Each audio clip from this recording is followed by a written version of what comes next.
आपने देखा होगा अभी बीजेपी एमएलए कपड़े फाड़ दिए। मेरी बात समझ रहे हो बात। आज ये सरकार बोलती थी कि ये किसान जो हैं ये असली किसान नहीं है, असली किसान तो खेतों में हैं। तो आज जिनके कपड़े फाड़े गए हैं तो हम भी ये कहते हैं कि वो किसान नहीं है, असली किसान तो खेतों में हैं। आप सफलता को मैं यहाँ से तोलना चाह रहा हूँ कि आज लोग जागरूक हो चुके हैं। सफलता यहाँ से लो। आज जो मैंने आपकी बात बोली है कि कपड़े फाड़ने वाली, उसका मतलब ये है कि लोग जागरूक हो गए हैं, सड़कों तक लोग पहुँच गए हैं। लोग बीजेपी की एमएलए की एंट्रियाँ बंद कर रहे हैं। आज राहुल गांधी जी ने एक बात बोली थी कि वो दिन दूर नहीं है जब मोदी जी के नेताओं को लोग दौड़ा के चप्पलों से मारेंगे। आज मोदी जी, आज ये बात तब भी साबित होगी, आपने देखी होगी जो राहुल गांधी जी का व्यक्तव्य था कि इनके बंदों को चप्पलें दौड़ा के मारेंगे नेताओं को। वो दिन दूर नहीं, आज वो दिन देखने को आ तो गया कि चप्पलें मार रहे हैं इनको लोग। राहुल साहब जो भी बोलते हैं उनकी बात तो कई सच हो गई है, लेकिन वो पप्पू बोल देते हैं लोग। तो देखिए वो तो लोगों का नैरेटिव सेट करने की बात है ना। आप सोशल मीडिया पे एक छोटी सी क्लिप निकाल करके अगर चलाओगे, वरना राहुल गांधी जी ने 4 बातें बोली हैं, वो चारों बातें सत्य हुई। 2015 में उन्होंने संसद में बोला था कि ये अडानी अंबानी को जमीन सौंपना चाहते हैं। आपने देखी होगी उनकी वो क्लिप आजकल बहुत घूम रही है, तो आज वो चीज़ भी सत्य होगी उनकी। उन्होंने बोला था कोरोना के बाद जो है दिसंबर में बोल दिया था कि अर्थव्यवस्था बिल्कुल सड़क पे आ जाएगी, बिल्कुल वो चीज़ देखने को आई। आप ये बताओ नोटबंदी के वक्त उन्होंने बोला था कि देश को बहुत नुकसान होगा, वो चीज़ देखने को आई। तो आज राहुल गांधी जी जो बोलते हैं वो एक अच्छे एनालाइजर हैं। आज अच्छे एनालाइजर है, वो अच्छे वक्ता भले ना हो पर अच्छे एनालाइजर हैं। वो चीज़ों को भाप लेते हैं कि क्या हो सकता है, क्योंकि वो बड़े बड़े रिसर्चरों से मिलते हैं, बड़े बड़े बंदों से मिलकर के अपनी बात रखते हैं। खाली ऐसे नहीं कि मोदी जी की तरह जो मुंह में आया वो बोल दिया। मोदी जी को काफी डंका बज रहा है पूरी दुनिया में बोलने में। तो मोदी जी का बोलने पे डंका बज रहा है, पर वो डंके का असर कहाँ हो रहा है। आज मोदी जी का डंका तो हमें ऐसे लग रहा है डंक मारने के बराबर हो, डंका ना होकर के डंक मारने के बराबर हो। मोदी जी तो हर वर्ग के आदमी को वो डसते जा रहे हैं। उन्होंने बैंक के कर्मचारी नहीं छोड़े, उन्होंने रोजगार वाले बंदे नहीं छोड़े, उन्होंने कौन छोड़ा है। और कल आपको पता होगा सुकन्या योजना, ये योजना उनके भी वो पैसा खा गया, वो भी देश हित में हो जाएगा। ब्याज दरें कम कर दी उन्होंने। लोग छोटी छोटी अपनी बचतें जोड़ते थे, उन्होंने उन बचतों पर भी अटैक कर दिया। मोदी जी ये चाहते हैं कि देश का हर आदमी कच्चे में आ जाए, सड़क पे आ जाए, जमीन पे आ जाए। आज मोदी जी ये प्रावधान बनाना चाहते हैं देश के अंदर। अच्छा, एक और बड़ा स्ट्रोक आ गया है मोदी जी का कि जो देश में जो 150 फार्म है, सैनिक फार्म, उनको भी बंद कर दिया है भारत सरकार ने, जो 100 साल पुराने थे सैनिक फार्म देश में। देखिए आज सही मायने में मोदी जी ये चाहते हैं किसी भी तरीके से जहाँ पे भी खाली ज़मीनें दिख रही हैं वो ज़मीनें कैसे केंद्र सरकार के अंडर में आएँ, वो कैसे एमसीडी के अंडर में आएँ और वो कैसे अडानी अंबानी को पहुँचाई जाए। आज मोदी जी का हर एक मकसद जो है, आज जो कहीं पे भी ये ज़मीनें हड़पने के प्रावधान बना रहे हैं, वो सारी ज़मीनें हड़प करके अडानी अंबानी को देना चाहते हैं। वो दिन दूर नहीं जब मोदी जी ये भी एक गुजारिश करेंगे कि हिंदुस्तान का नाम बदल के अडानिस्तान या अंबानिस्तान रख दिया जाए। आप ये चीज़ को भी समझो। आज हिंदुस्तान की एक जो सूरत थी उसको मोदी जी ने बिल्कुल धूमिल कर दी है। आज मोदी जी चाहते हैं कि इसको अंबानिस्तान बनाया जाए, मोदी जी चाहते हैं इसको अडानिस्तान बनाया जाए। अच्छा, मोदी जी का विरोध देश में तो होता ही है। वो बांग्लादेश गए थे, वहाँ पे बड़े पैमाने पर उनका विरोध हुआ और करीब 14 लोगों की वहाँ मृत्यु हो गई पुलिस की गोलीबारी में। देखिए मोदी जी का और दंगों का चोली दामन का साथ है। मोदी जी जहाँ पर भी जाते हैं दंगे अपने आप पहुँच जाते हैं। मेरी बात को याद रखना। आज धूप है ना, आदमी जहाँ जहाँ जाएगा परछाई साथ जाएगी। ऐसी मोदी जी की परछाई जो है वो दंगे हैं। आज मोदी जी कुछ नहीं करते पर दंगे अपने आप हो जाते हैं। आप ये चीज़ समझो। आज उनका विरोध बांग्लादेशी तक कर रहे हैं, आप यहाँ से लगा लो। आज मोदी जी का तमिलनाडु में गो बैक के नारे लग गए। जिस देश के प्रधानमंत्री को विदेशों में इज्जत नहीं मिल रही, जिस देश के प्रधानमंत्री को अपने राज्यों में इज्जत नहीं मिल रही, आप उस देश के प्रधानमंत्री से उम्मीद कर सकते हैं कि उसका डंका बजेगा। जगह जगह लोग थूक रहे हैं मोदी जी के नाम पर। मोदी जी को फिर भी अक्ल नहीं आ रही। नेशनल मीडिया को खरीद करके मोदी जी सोचते हैं कि मैं अपना चेहरा चमका लूंगा, नेशनल मीडिया मुझे हीरो बना के साबित कर देगी, खड़ा कर देगी और मेरे नाम का डंका बज जाएगा। वो डंका एक्चुअल में सिर्फ मीडिया में बजता है। जमीन पे तो लोग अपनी चप्पलें खोल के बैठे हैं इनके बीजेपी के नेताओं का स्वागत के लिए। पंजाब में बीजेपी विधायक के जब कपड़े उतार दिए गए, किस तरह से देखते हैं पूरी घटना को?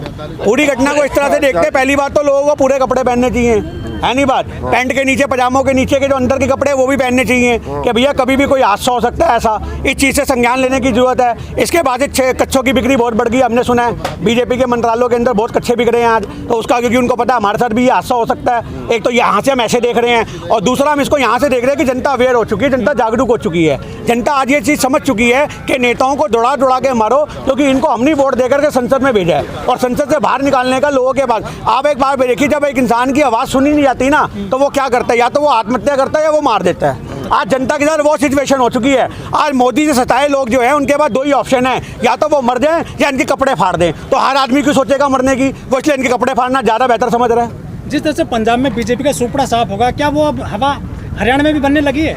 हरियाणा में तो बन चुकी है हवा, अब बंगाल में बनेगी। जो इलेक्शन हो रहा है, अमित शाह जी ने बोल दिया कि मेरी 200 सीटें आएंगी। तो अब तो ये चुनाव योग को देखना पड़ेगा भैया कैसे लेके आनी है। मेरी बात समझ रहे हो? अमित शाह तो बोल के चले गए भाई 200 सीटें आएंगी, तो इसका मतलब है अब चुनाव आयोग के ऊपर जिम्मेदारी डाल दी उन्होंने कि ले भैया मैंने बोल दिया 200 प्लस आएंगी, अभी 200 प्लस कैसे लानी है वो तू जाने, तेरा काम जाने। नहीं, चुनाव आयोग क्या करेगा उसमें? चुनाव आयोग ही तो करता है आज तक। आज जितने भी इलेक्शन में इनकी एक तरफा गेम होती है वो चुनाव आयोग का बड़ा रोल होता है। रात को 12-12 बजे तक आपने देखा बिहार इलेक्शन के रिजल्ट नहीं घोषित हो पाए थे चुनाव आयोग से, उसके बाद भी इन्होंने बोल दिया हाँ जी जीत गई बीजेपी। आज वो क्या करते हैं, आज इन्होंने पहले से गेम सेट करी होती है, जैसे आज मैच फिक्स होते हैं ना, मैच फिक्सिंग होती है, उसके अंदर आखिरी गेंद तक जान के मैच को लेके जाते हैं ताकि पब्लिक को ये ना लगे कि मैच फिक्स है।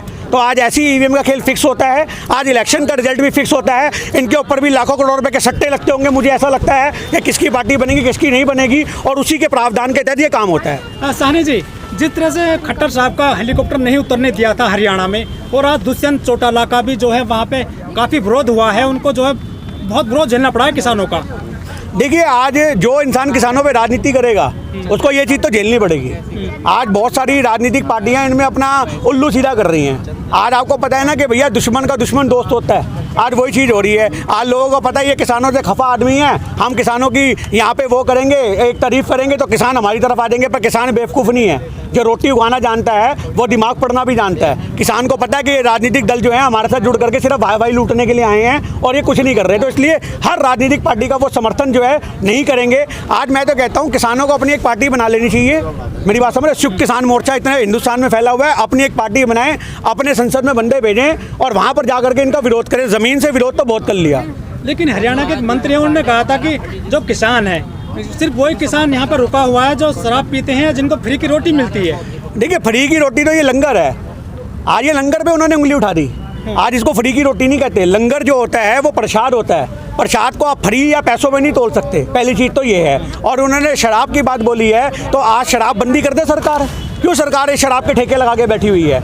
आप ये बात बताओ, सरकार को सबसे ज़्यादा रेवेन्यू तो शराब से जनरेट होता है, सरकार अपनी कमाइयाँ कर रही है। आज कायदे से देखा जाए तो 1 किलोमीटर के बाद अगले 5 किलोमीटर तक कोई शराब का ठेका नहीं होना चाहिए। आज दिल्ली के उत्तम नगर इलाके में देखो भाई साहब, 1 किलोमीटर के अंदर 3-3 शराब के ठेके हैं। क्यों बंद नहीं होते वो शराब के ठेके? आज क्यों युवाओं को बर्बाद करने के लिए नीतियाँ बनाई जाती हैं? आपने केजरीवाल को देखा होगा, अभी उसने 21 साल उम्र कर दी शराब की। आप ये देखो, मतलब केजरीवाल को सोचना चाहिए, रोजगार तुम दे नहीं पा रहे और आदमियों को शराबी बनाते फिर रहे हो। आज आपको पता होगा शराब के नशों में लोग अपने बाप को मारेंगे, अपनी बीवी को मारेंगे, अपने बच्चों को मारेंगे। क्यों? क्योंकि आज उनकी उम्र घट गई है। आज ये क्या है, आज इससे कोई मतलब नहीं। पीने वाला 18 साल का भी पीता है, पीने वाला 16 साल का भी पीता है, पर आप मैसेज क्या दे रहे हो?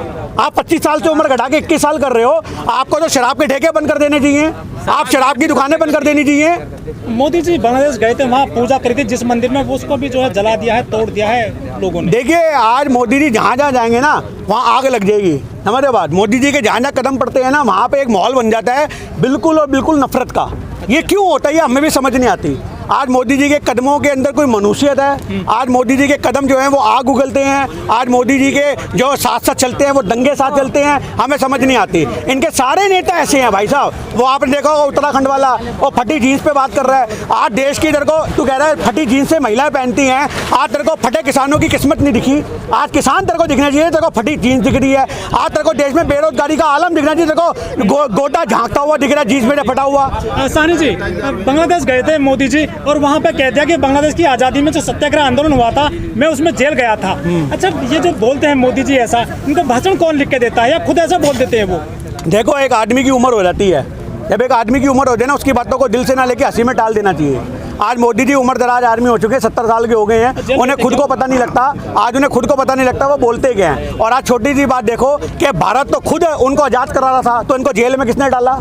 आज सही मायने में देखा ये पाकिस्तान के पिट्ठू बन के लड़ रहे होंगे कि हम बांग्लादेश को आज़ाद नहीं होने देंगे। इनको ये नहीं पता लगा कि मेरे को बोलना क्या है। एक्चुअल में मोदी जी ने अगर सत्याग्रह में कूदे थे ना, ये पाकिस्तान की तरफ से कूदे होंगे, तभी इनका याराना आज तक है वहाँ बिरयानी खिलाने के लिए बुलाया जाता है। आज पाकिस्तान की तरफ से चाह रहे होंगे बांग्लादेश टूटे ना, बांग्लादेश आज़ाद ना हो। यार ये क्या आदमी है? आप ये सोचो ना कि जहाँ जाता है वहीं का हो जाता है। ये नेपाल जाता है वहाँ का हो जाता है, भूटान जाता है वहाँ का हो जाता है, चाइना जाता है वहाँ का हो जाता है, जहाँ जाता है वहीं का हो जाता है। अभी तो थोड़े दिन बाद रामायण के पात्रों में से निकल के आएगा। मोदी जी वानर सेना का हिस्सा थे, जो एक राम सेतु का पुल बना था उसमें मोदी जी ने भी पत्थर फेंके थे। ये पत्थर वही टायर है जो मोदी जी ने फेंका था। आप ये देखो ना, फिर थोड़े दिन बाद आएगा ये सूर्पनखा के साथ थे, ये राक्षसी सेना का हिस्सा थे।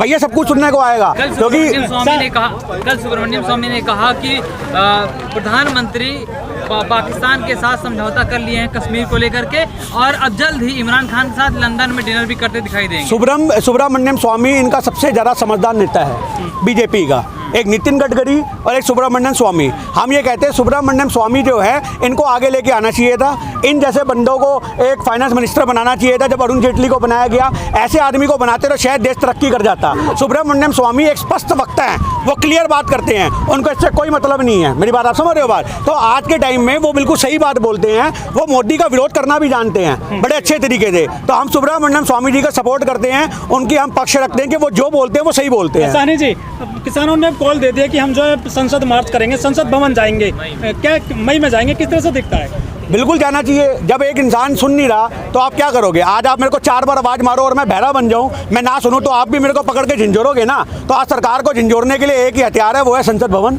जब संसद भवन का घेराव होगा तो नेशनल मीडिया को कवर करना पड़ेगा, वरना आज नेशनल मीडिया तो यहाँ पे तंबू उखाड़ के ये दिखाता है, देखो किसान घर पे हैं, किसान यहाँ पर नहीं है। आज नेशनल मीडिया यहाँ पे जितना भी कवर करने आता है वो तो आंदोलन के वीक पॉइंट पकड़ता है। 26 तारीख को गए थे आप, जनवरी में काफी बवाल हुआ था, तो क्या सावधानी बरतेंगे इस बार? उस समय सरकार की नीयत का नहीं पता था, उस समय ये नहीं पता था कि सरकार खुद चाह रही है कि आतंक को बढ़ावा मिले। अब सब सरकार की नीयत का जान लिया है, हमें पता हो गई है, तो हम उस तैयारी के साथ जाएंगे कि आज सरकार अपने बीच में पिट्ठू घुसेड़ करके आंदोलन को खराब करने का काम ना करे।